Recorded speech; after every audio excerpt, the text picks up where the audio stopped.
I'll get back to that in a few minutes, probably. So it is Monday, April, oh my gosh, 12th. Losing track. Man, I take a couple days off and I don't even know what the dates are anymore.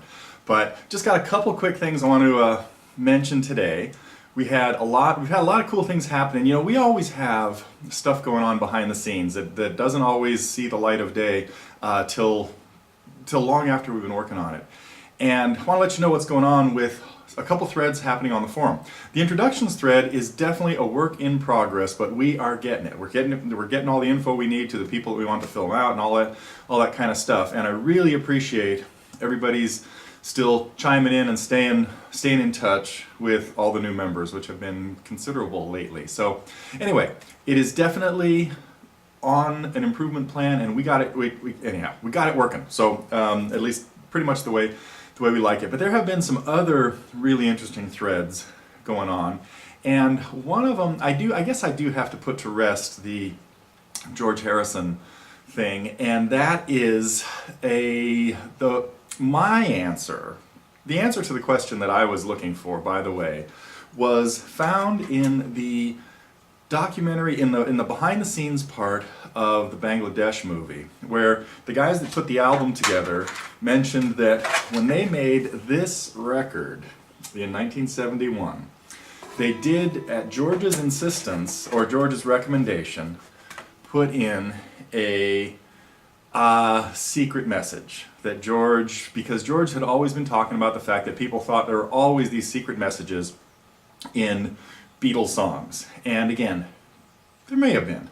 But in any case, George wanted one intentionally put in, and so they put a little garbled audio file at the end of side 6, right after the song Bangladesh fades out.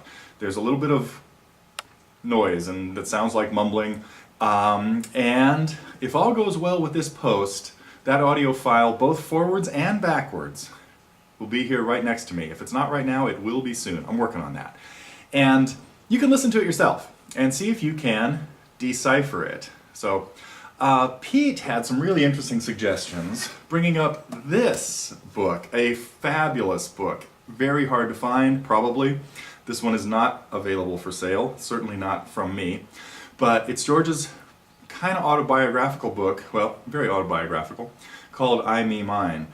If you can find this anyplace and you really want to know what was going on in George's head, especially with a lot of songs, he goes very in depth, at least has notes about almost every song, where it came from and what he had in mind in there. So this book does have a lot of info on George. I, Me, Mine. Photos of his buddies on the back. So now there's one other interesting thread that is going to turn into something fun, I think, here for me and for all of us, and that was asking about short lessons on licks. And when I started thinking about cool licks, now we of course have songs all over the place that have great licks in them.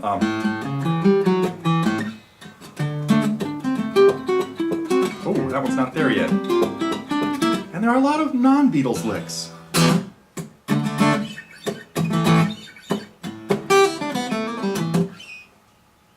I know, I can't believe I just did that. Oh, anyhow, so when I start thinking about licks, riffs, intros, stuff like that, I think we have a project on the way. So thanks again for some great ideas from everybody here at Totally Guitars this one is going to turn into a really fun project for me, and I think a really fun project for you. So stay tuned. Later today, we might even have something along these lines. So I am going to work on a intros, riffs, and licks project for a while, and give you some fun stuff to play. That's it for now. Checking out. I have to get back to listening to AC/DC and other folks that have great licks, riffs, and intros.